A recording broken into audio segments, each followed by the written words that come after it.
Welcome to Mehlville Today. I'm Nicole. And I'm Carly. Coming up next on Mehlville Today, We look back at a recent national event, we take a look at our school, and we take an in-depth look at a star volleyball player. All that and more. and it starts now.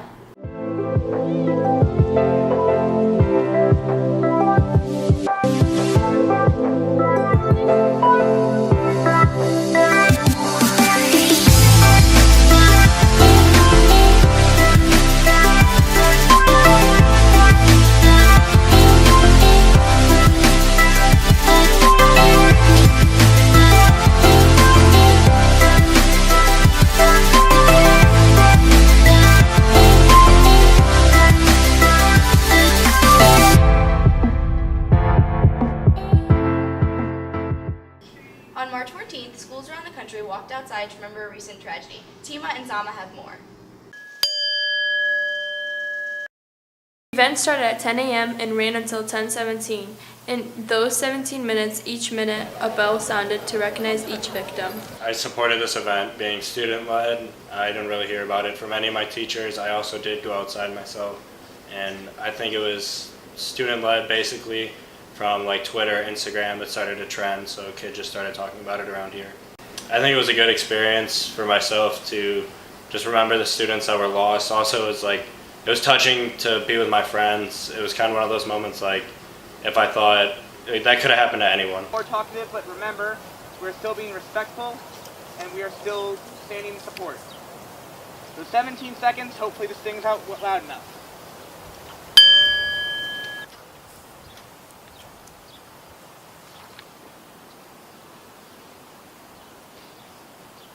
I thought our students did a really good job of being respectful.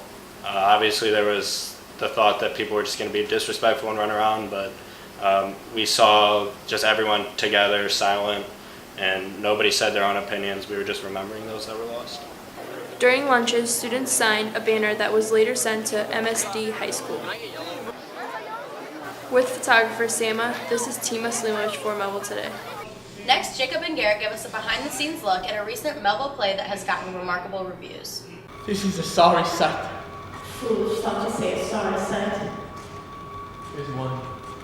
They laughed in his sleep. And one cried murder. The theater department really outdid themselves with their March production of Macbeth, starring John Williams and Grace Robertson.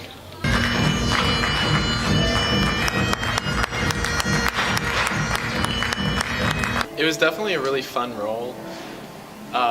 He's more of a complex character, so you have to really get into it. But it was really interesting to play him and just try to figure out who Macbeth is, really. It was Mehlville's second production of a Shakespeare play and was highlighted by an in-house band and creative lighting effects. I have thee not even I see thee still. Macbeth was a very challenging production. One part due to the language of Shakespeare, working on a play that is 400 years old, has lots and lots of challenging language and imagery in it, and helping the students to understand that, but also helping the students to help the audience understand the language. So finding ways to bring Shakespeare alive and making it relevant in 2018. Our next Mehlville production is Into the Woods, and it will be shown next week on April 19th, 20th, and 21st at 7 p.m. Next, Owl, Ariana, and I take a look at one student who had a tough recovery after a near-death experience. On the night of February 2nd, after the Mehlville-Oakville Pink Out game, a small group of students were involved in an accident. What happened that night affected an entire community. But when it happened, I was scared, I was running to the car, and it happened so fast. And I just feel like we could have did some different stuff than what we did. We could have prevented the accident a little bit, but basically he's like a brother to me, but we're not blood, but he's. Keon Henry made a full recovery and is now back at Mehlville. Great job, Keon. Next, we take a look at this year's Teacher of the Year. Adise and Zeza have more. I feel very proud and honored that I was selected as Teacher of the Year here at Mehlville High School. It's really kind of beyond words, and I don't really have a whole lot of words other than I'm very proud and very humbled. I'm really happy for her because I know she's put a lot of work into her job, and she's always really focused on like her classes and stuff, and I feel very proud of her. I think that Miss Clark is very deserving of getting Teacher of the Year. She is very hardworking. As a facts department, we are super proud of her and think the world of her. Well, I don't mean to sound like, oh, my mom's the best, but I think my mom is a really good teacher, and I don't know, just think she's amazing. I was completely not expecting it. I wasn't even expecting to be nominated, just completely out of nowhere in my mind. We at Mehlville Media would like to congratulate Miss Clark for being a great teacher to us all. Next, Jacob and Garrett give us a look at how Mehlville High School was founded. Back in the 1920s, Mehlville High School started out as a form of secondary education in St. John's School, which is right across the street from Mehlville today. In 1925, its first year, only 4 students attended, and 5 the following year. But I found out after I was here for a while that that used to be the original school, and it was pretty historical. Over the next few years, St. John's became more and more crowded as the number of kids in secondary education expanded. So, in 1939, a new high school was built. Today we call it the Witzel Learning Center. Its first year, the enrollment consisted of 274 boys and 241 girls. They moved from using St. John, they moved to Witzel, and they used that as their high school. And then they built the building where we're currently at, the first version of it. They moved into that space so that they could have more room to grow. It didn't take long for the new high school to become overcrowded. So, in 1955, another high school was built on the same campus as the previous one, which is where we are today. In the 1980s, the voluntary transfer system started bringing in students from the city of St. Louis, and in the 90s, immigration, especially from Bosnia, brought about new culture and created diversity within the school. As more and more students came to our school, we started to realize that you just didn't know them, they weren't your friends yet, and as soon as you were friends with these strangers, then there really didn't seem to be as many problems as our parents or grandparents or whatever invented. In 2002, the high school expanded to what it is today. It added many new classrooms, offices, a new guidance center, a weight room, aerobics room, phone system, and central air conditioning. In 2013, Mehlville added its most recent update, the Nodelman Auditorium. 5 years later, Mehlville is still inspiring students to achieve their academic goals. Raising a child is tough for any parent, but for one class, they learn how hard it really is. Kaylee and Salma have more. No! What did you learn? I don't know. You don't know? Yeah. Did you make friends today? No. Child Development 2 students interact with these sassy yet adorable kids. We spoke to a student who knows a lot about the Panther Pal program. Last year I had the opportunity to be in Panther Pals, and this year I cadet for Miss Fetch. What you do is you're supervising and also teaching kids around the age of preschool, and you're able to work hands-on with them. If you're interested in teaching or anything in the child development field, it's a great opportunity to kind of get a first-hand look at what you would be doing in your future. What I first thought of whenever I heard of Zookeeper was their Zookeeper vests. So I was like, oh, that'd be awesome if they were able to have their own vest. So they have their Zookeeper vests made out of paper bags. Math was pretty easy. They're just gonna sort zoo animals from regular house animals. Their house. Right. Right? Hang on, we got a monkey. Where does the zebra go? Right. Zoo. With their language arts, I made them trace words that would correlate with what a zookeeper wore. So I thought that would help them understand what they wore for work. And for their last station, which was their science station, it was just which habitat does an animal live in. So they would put it in sand if it was part of like insects or something, and then water if it was a water animal, and then grass if it lived in the grass. And that was super fun. I think they enjoyed it a lot. With photographer Kaylee Wenzel, this is Sama for Mehlville Today. Next, Christian shows us how one art teacher and her students competed in a pottery contest. At Mehlville, many seniors take an art class just to get an easy grade on their way out. But 2 seniors take art class very seriously. Today, we're going to be looking in at them challenging one of their favorite teachers at what she does best. And sit down.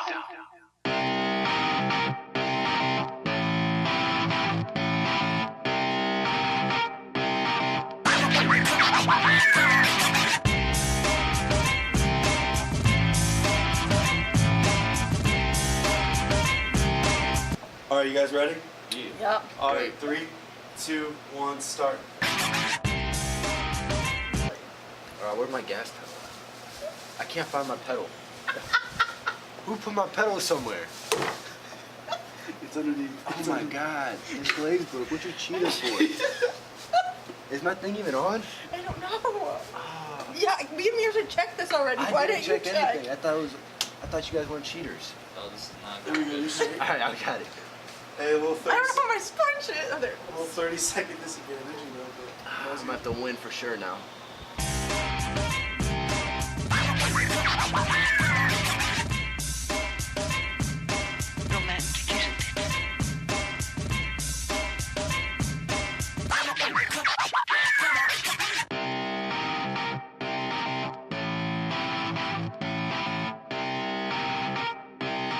Shut up and sit down.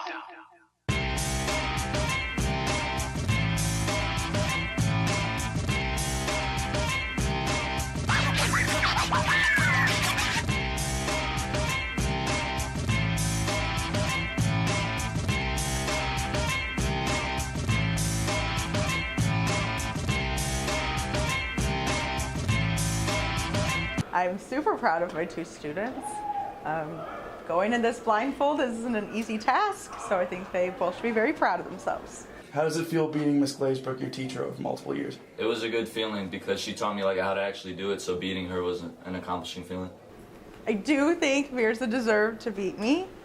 Mirza's very intelligent, so he thought about it in a way that Almir and I did not. Almir and I tried to do it the right way. Mirza just went for height, and that was the challenge, so he deserved to win. My piece was short, didn't meet the requirements. I was still the best. I asked Mirza for one takeaway from his project, and this is what he said. My piece was pretty raw, I'm gonna lie. I'd like to thank Ms. Glazebrook, Mirza, and Almir for competing in this pottery throwdown. If you would like to work on the wheel or work with clay in general, please sign up for a ceramics class. I'm Christian Ulmer from Mehlville Media, signing out. Next, Trey and Amara show us how one volleyball player is on the road to major success. He went to an open gym at the suggestion of his cousin. That was just 2 years ago. Ryan Lively went on to make varsity as a freshman. Now he is the captain of the team. His coach and teammates found out that he is a natural talent. Ryan really started playing volleyball his freshman year, so he's come a long way since then. His sophomore year, he led the team in kills. He was our outside hitter, and that's the same position to play this year. I started volleyball freshman year. My cousin Ray, he was part of the team, and he asked me to come to some of the open gyms. And I kind of wanted to come see what it was all about. And I started playing, kind of fell in love with the sport, and it was fun. And sophomore year, I tried out for a club team, and I made the club team, and we traveled and just became more involved and loved the sport even more. Ryan's a very strong player. In the offseason, he plays for one of the top club teams in the nation. He can take control of a game at any point in time. I play for High Performance. It's a really high-known volleyball club. And I found out about it because freshman year, some of the people on varsity, they played for it, and they urged me to try out for the team. And I went and tried out for a sophomore year, ended up making the highest team that there was for my age group, and started traveling and started playing at the highest level around the nation. Ryan has been seen as a leader on the volleyball team and has a great bond with his teammates. Let's see how his leadership and chemistry with his teammates impact his performance on the court. My role as one of the captains, we really have to push the team, urge them to be accountable for themselves and really put effort in and be energetic on the court and off the court and be better in practices, because once everyone comes together and we all have the energy and we all bond even more, that's going to make us better on the court. Ryan plans on playing volleyball in the future and wants to take his abilities to the next level. I do plan to play in college. I want to go D1 if possible, and it's kind of hard right now because we can't talk to colleges till after nationals this year.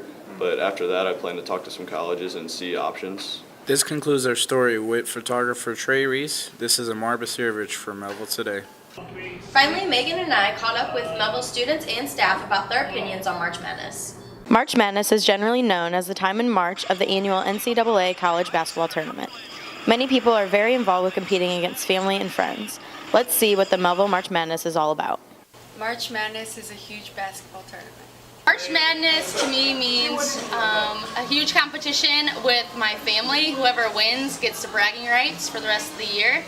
Megan and I took a look around Mehlville to see what students and teachers thought about which team would win this year's March Madness tournament. Who do you have winning the NCAAs?